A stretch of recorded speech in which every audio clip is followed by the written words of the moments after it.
Alors, Jean-Marc, un petit mot sur les blessés. Est-ce qu'il y a des retours par rapport au dernier match, notamment Charbonnier, Autrette, Coef? Non, en fait, aujourd'hui, hier à l'entraînement, on avait Mathias Autrette qui a repris. Et aujourd'hui, reprennent Gauthier Hagne et Charbot, Gaëtan Charbonnier. Alex Coef, non, il ne reprend pas. Donc, on va faire le point après l'entraînement ce soir de savoir dans quel état ils sont, les mecs. Voilà. Mais voilà. Hagne reprend et Charbot aujourd'hui. C'est un peu. C'est vrai qu'en ce moment, c'est un peu plus compliqué dans la concurrence et dans l'effectif, quoi. C'est vrai, c'est un peu plus compliqué. Vous avez bien rebondi voilà, après le match de Toulouse. Vous avez enchaîné 2 victoires. Vous avez l'occasion de refaire cette fameuse série de 3 victoires que vous cherchez quand même, parce que quelque part, ça crée des dynamiques. Voilà, est-ce que c'est une quête importante pour ce groupe? Oui, même là, si on rencontre une équipe de très bonne qualité, qui tourne très bien, et avec des joueurs de qualité, mais oui, c'est intéressant dans un projet d'être capable. De toute façon, d'une façon récurrente, moi, je vous dis souvent, il y a les process qu'on peut avoir, il y en a de multiples. C'est déjà comment, quand tu perds 2 fois, comme je dis aux joueurs, tu fais match nul. Alors, tu fais pas comme le supporter de base qui dit il faut gagner à tout prix. Non, non, tu perds 2 fois, tu fais match nul déjà. Tu casses la série de défaites. Et ensuite, comment tu es capable effectivement de faire des séries de victoires. Parce que si tu es capable de. Il y a d'autres éléments d'ailleurs, d'autres paramètres qu'on travaille quand tu construis un projet. Il y en a d'autres, hein, je ne vais pas évoquer là. Mais c'est vrai que c'est bien quand tu es capable de faire une série, par exemple, de 3 victoires. Même si, en aucun cas, quand tu es entraîneur, quand tu es de ce côté du micro, en aucun cas, tu te dis je vais gagner. Parce que le mec qui dit ça fait autre chose comme métier. Fait autre chose comme métier. Parce que tu n'en sais rien, tu sais jamais rien. Ce que tu sais, c'est que tu sais de rajouter les éléments positifs pour que ça fonctionne. Mais c'est vrai que je l'ai connu par le passé, quand tu as une équipe qui est capable de faire une série de 3 victoires, ça veut dire elle sait le faire, elle saura le faire deuxième fois, et pour l'avoir vécu. Donc c'est très important, oui. Parce que c'est révélateur aussi qu'on peut gagner à domicile, à l'extérieur, contre des adversaires différents, avec des joueurs aussi différents. Voilà, ça montre une capacité d'adaptation finalement.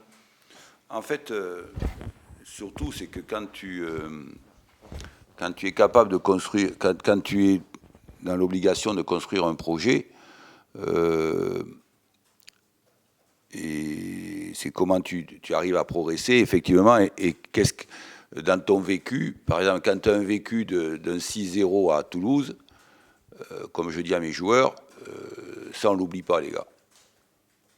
On ne l'oublie pas. On ne dit pas je vais oublier ça. J'ai dit non, on s'en sert. On s'en sert pour savoir si on a des capacités de dynamique collective, des capacités de vestiaire, voilà. Donc ça c'est très important. Alors après, là à l'heure actuelle, pour moi j'ai beaucoup plus de recul parce que si on avait l'effectif en pleine concurrence complet, je serais un peu plus léger, mais je serais peut-être un peu plus affirmatif. Mais bon, là, on a un effectif qui est un peu dans le dur, donc, mais il n'empêche quand même tout de même, ce qui est intéressant, c'est quelque part la force de caractère que les joueurs ont eu pour aller chercher 2 victoires, quoi. Voilà.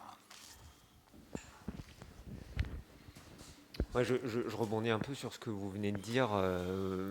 Vous seriez plus affirmatif si vous aviez peut-être le retour justement de vos joueurs cadres, mais malgré tout, la réaction qui a été celle de vos joueurs contre Valenciennes avec plusieurs joueurs qui se sont peut-être un petit peu révélés. Est-ce que ça ne vous donne pas justement beaucoup d'optimisme pour en faire cette passe de 3 ?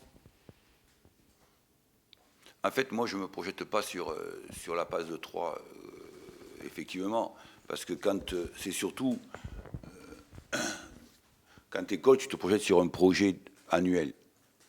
Et ce qui peut être intéressant par rapport à ton affirmation, c'est que effectivement,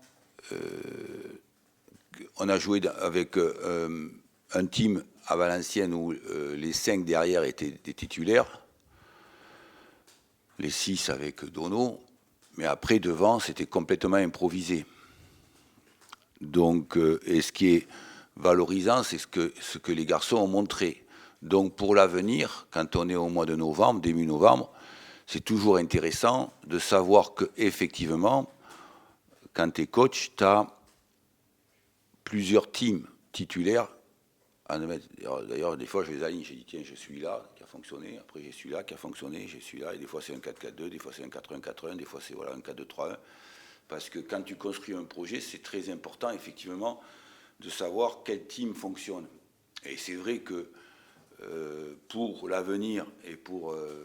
moi, je ne me projette pas juste sur le match de Pau. Vous, c'est normal. Vous êtes là pour parler du match de Pau. Moi, je me projette sur un projet de 5-6 mois. Et donc, effectivement, pour l'avenir, c'est intéressant ce qu'on a vu à Valenciennes. Oui, c'est vrai. Vous êtes entraîné à 15h cette semaine. S'approprier cet horaire qui vous a pas trop souri jusqu'à maintenant, c'est aussi un des paramètres à gérer pour ce match-là. Ouais. Le match à 15h, c'est...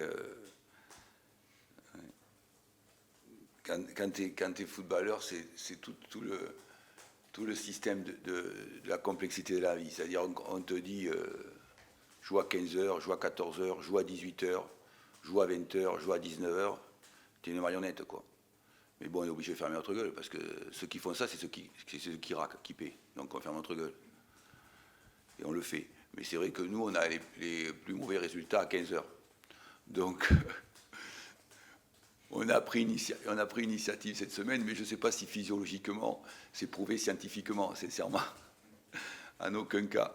Mais ceci dit, oui, on a pris l'initiative de s'entraîner à 15h juste cette semaine pendant 3-4 jours. Quoi, voilà. Ça ne coûtait rien de tenter, quoi. Voilà, ça coûte, oui, c'est ça, ça coûte rien de tenter. Mais je ne sais pas si scientifiquement, on peut prouver ça d'une façon physiologique, que ça va changer les choses. Voilà. Et c'est vrai que on nous demande de jouer un coup le lundi, un coup le samedi, un coup... ça aussi, attention, c'est un paramètre, il faut que vous le sachiez. Quand tu as une équipe qui joue tous les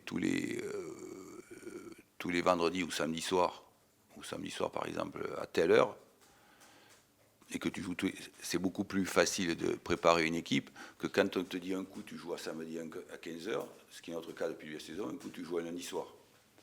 Et je peux vous dire que ça c'est un élément, quelque part, alors à la fois si tu es dirigeant et que, bon, parce que il y a un côté positif au niveau des télés et tout ça, je reconnais que je dois avouer qu'il y a des angles positifs, mais sur le plan sportif, ce sont des angles très difficiles à gérer.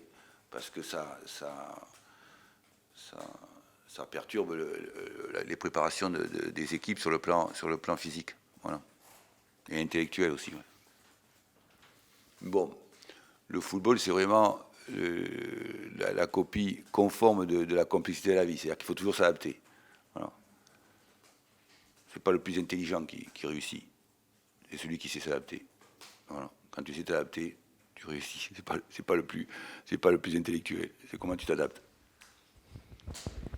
Là, vous allez affronter cette équipe paloise dans laquelle se trouve un joueur de la GIA, prêté par la GIA, Kenji Van Boto.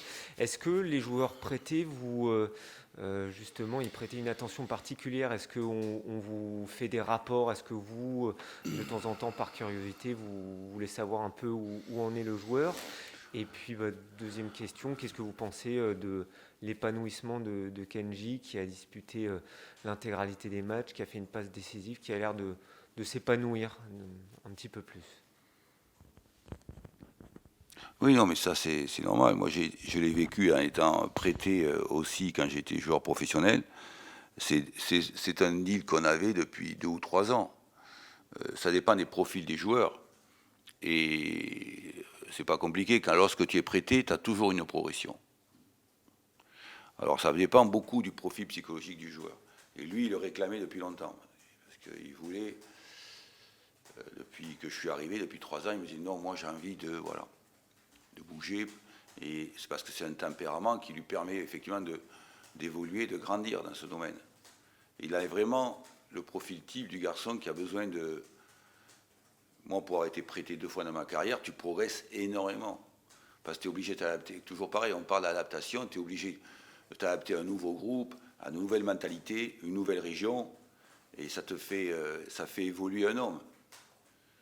C'est comme si tu as des gosses et que tu les fais voyager dans le monde entier, tu vas voir. Quand ils retournent chez toi, tu dis, oh purée, c'est quoi ça?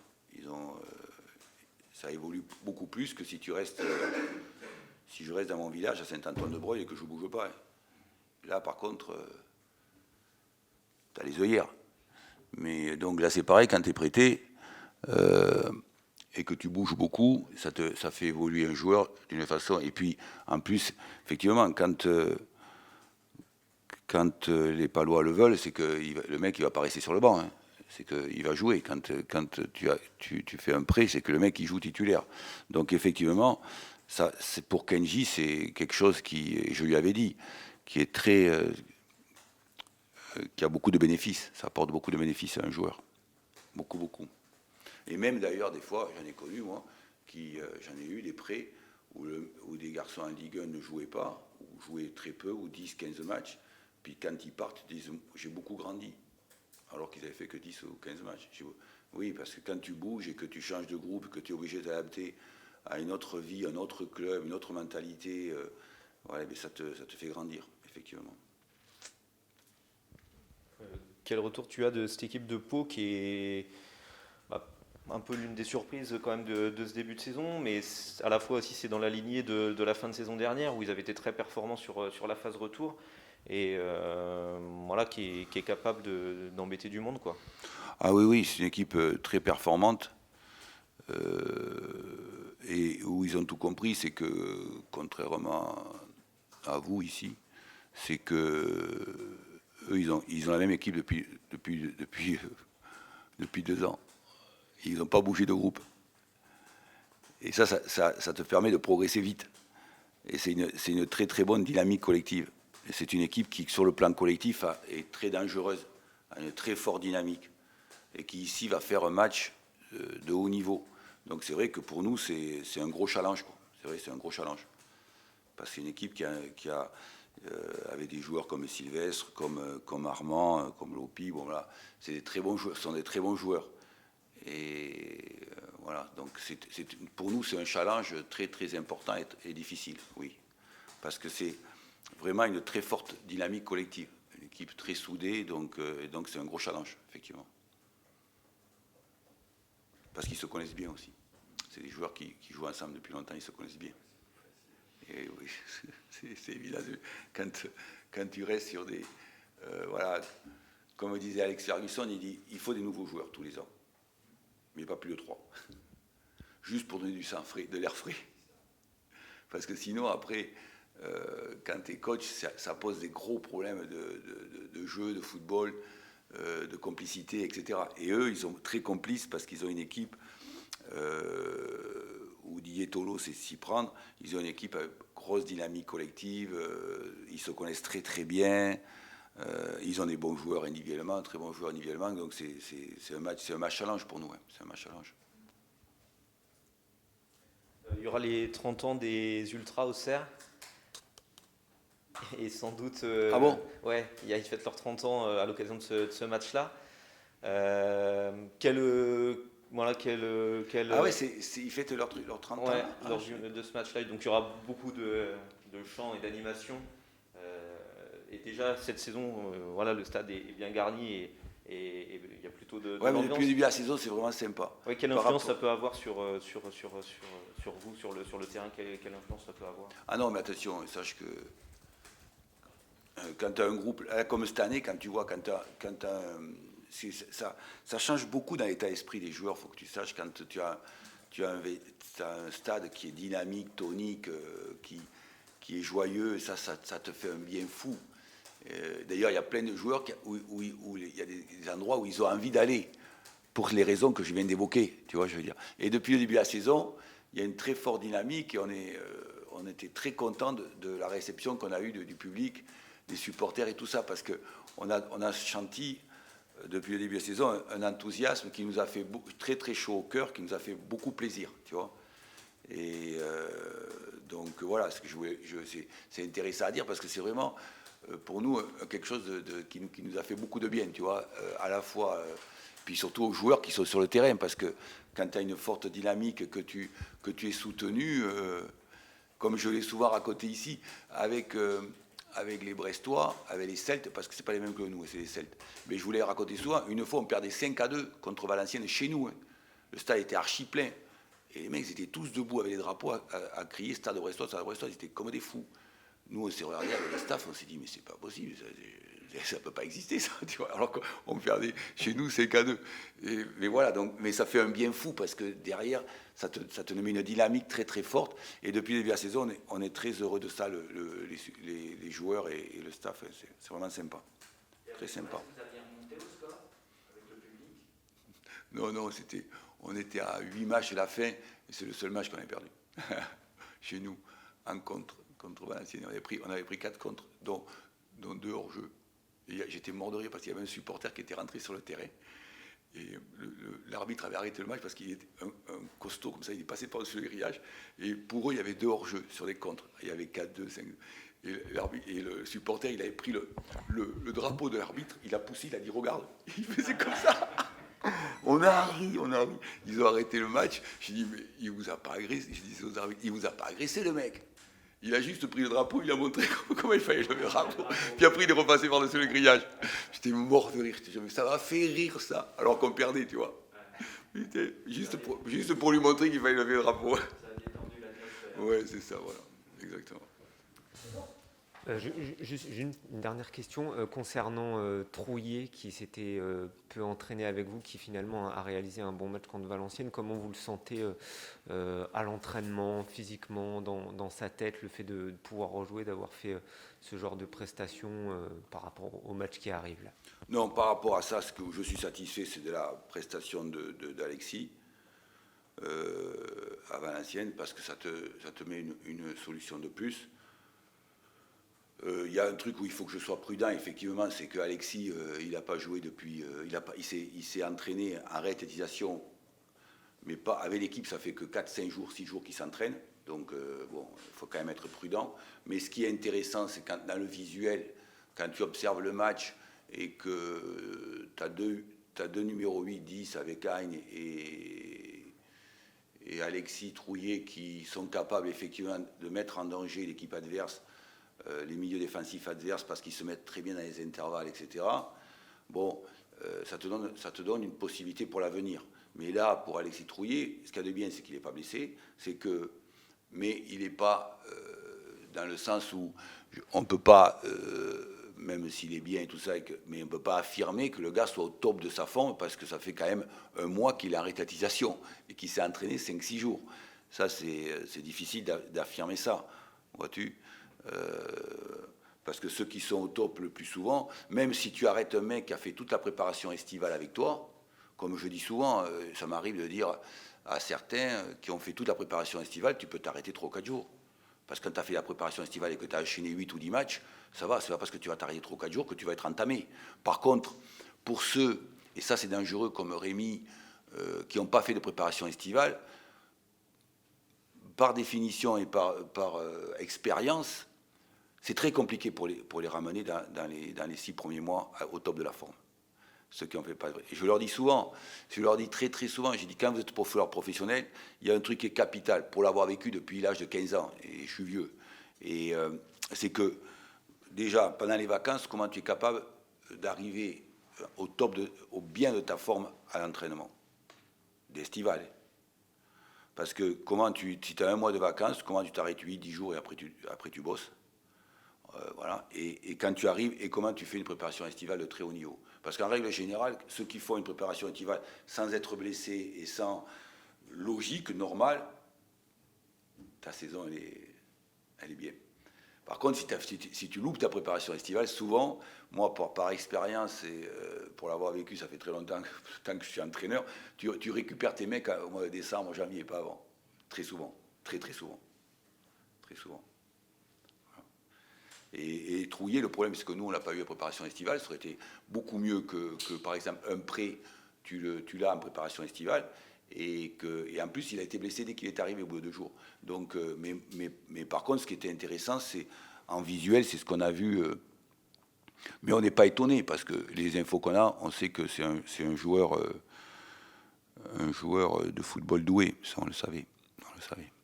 Après, il faut s'adapter au jeu aussi, au football, à notre football, parce qu'on n'a pas tous le même football. Donc, il y a aussi ça qui est des fois qui est un peu long aussi, voilà.